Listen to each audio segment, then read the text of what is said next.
Hello again, folks. This is Chris, aka the Jerk of All Trades, and this little video here is this is going to be me telling you the story of how I ended up with a couple of wild rats as pets. Ever since I was a kid, I've kept domestic rats. Lots of people do. They're very good pets. They're extremely friendly. They're clean. They don't bite. They're an excellent little pet. They basically are little kittens. And of course, there are wild rats all over the place. You hardly ever see them. And I'll get to that and why in a little while. But a couple of years ago, I had a rat problem here, and I refused to use rat poison because rodent poison kills birds of prey that end up eating the dying or dead rats that are outside your house. It takes very, very little poison to kill a bird. So I use traps. I have an indoor-outdoor cat. You literally shoot some of them with a .22. I mean, it's war on rats. They're chewing holes through the floors here and getting in. And during the course of all this, I looked out one day, and this was in the spring, about May, I think, and there was a baby wild rat about the size of a mouse running around on my lawn. A little too fast for me to catch. It ran under some stuff.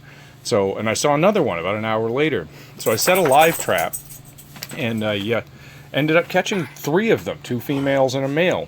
And we'll get to what happened to the male later. But they were, of course, not friendly. They're wild. But I noticed when I caught them that they were very, very young. They had their eyes open and they had teeth and everything.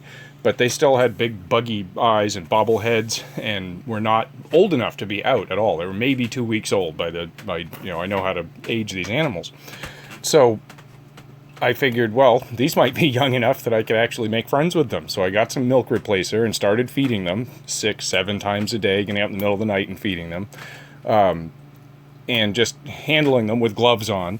And they were not interested in being handled at first. They'd squeak and run away. But the interesting thing is they never tried to bite. They never once got defensive. They didn't stand up and box at me, didn't snap, nothing. So these little animals ended up after about a week and a half, they would take treats out of my hand and eat them. They stopped hiding every time I came in the room. I'm self-employed, so I'm home, all day. I was interacting with them a dozen times a day, anyway. And it started to work. And about 2 weeks in, I'd been handling them with gloves on just to be sure, in case one of them bit me.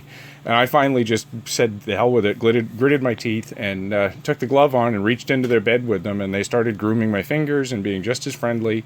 And from that day on, I just said, nope, they're not going to bite me. These things are my friends now. And as you can see from the videos and the pictures, they've gotten friendlier and friendlier and bigger. If you feed wild rats and give them a nice safe place to live and they don't have to run and hide and be looking for their food, it turns out they get quite big, as you can see by Penelope here in this picture. The 2 rats that I have are Penelope and Cookie. Penelope is a reference to the Broken Lizard crew in the movie Club Dread. If you get a chance to see that one, it's excellent. The third one, the male, rats can breed at about 5 weeks. So when they were 5 weeks old, I separated the male, and he was getting very friendly.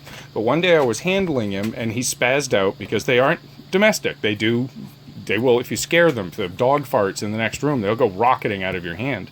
I couldn't catch him. He hit the floor. While trying to catch him in the living room, he chewed his own sized hole through a paneling wall faster than I could cross the room to get to him. That's how fast these animals are able to disappear. Apparently, and if you give wild rats a comfy place So I to ended live up with and the 2 enough food, females, and they've been lovely. They've gotten. I thought maybe I'd end up with wild rats that would come and take treats out of my hand. Maybe I could boop them on the nose or something. And what I have, as you can see, are 2 completely wild caught. I assure you, these are not pet rats. These were domestic. These were wild caught rats. I caught them right here in my own yard, and I've got 2 wild rats that I can handle. I can pick them up. I can check them for injuries and look at their teeth. They've never once even come close to nipping me. It's been really a privilege. And that being said, I do not recommend it. Like I said, I'm home all day, every day, pretty much. I did a lot of research on domesticating wild rats before I decided to keep them, and all the studies involved interacting with these animals for a few minutes a day, a couple of times a day.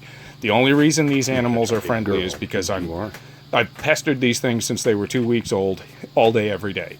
And they just think I'm a big rat. They groom my fingers. They act like I'm one of them, basically. And here you can see I can pick them up.